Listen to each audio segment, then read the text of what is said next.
let's bring in another member of the Senate Judiciary Committee, Louisiana Republican John Kennedy. Senator, always good to have you with us. Thank you very much. So from your perspective as an attorney and someone on the Judiciary Committee, who's right there, Trump or Blumenthal?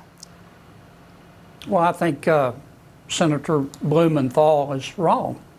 I would make 3 points. Number one, remember that it was the Justice Department that overreached and asked for this opinion, and the Justice Department got it. They got it good and hard. Number two, you didn't have to be Oliver Wendell Scalia to see this opinion coming. It was predictable because it's the law. The Constitution and common sense demonstrate that the Justice Department can't prosecute a president, not criminally, for an official act. It can for a personal act. Now, if the Justice Department wants to prosecute a president for his behavior, the Justice Department has the burden of proving that it's a personal act. And the Supreme Court said, we're not going to do your work for you. The third point I would make, Martha, remember, the Supreme Court sees what we see. President Biden is losing this election. President Biden has neurodegenerative disease. He practically invents a new language every time he speaks. His family has serious legal problems.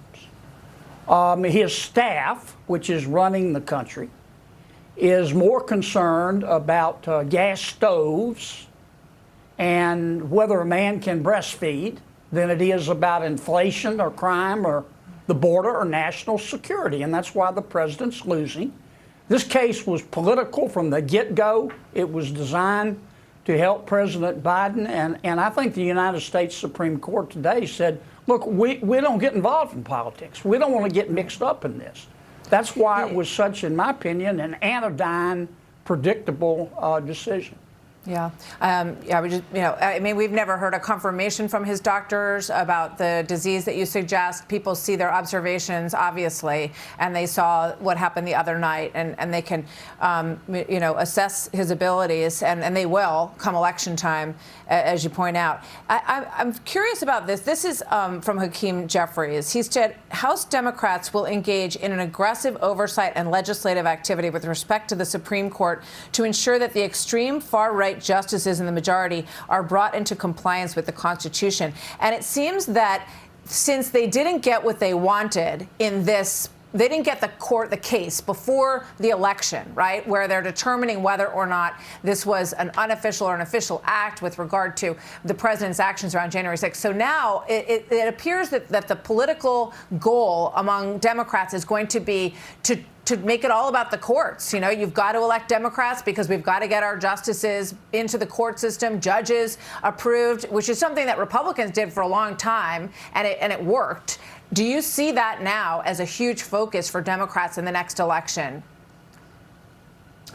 Probably, and I think it's a sad attempt to undermine an institution of American government. Look, Hakeem thinks that members of the Supreme Court are just politicians in robes.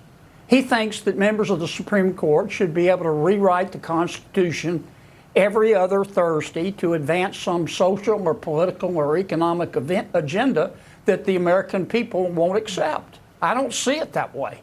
The Supreme Court is supposed to tell us what the Constitution means, not what they want it to mean, and I think they did that today.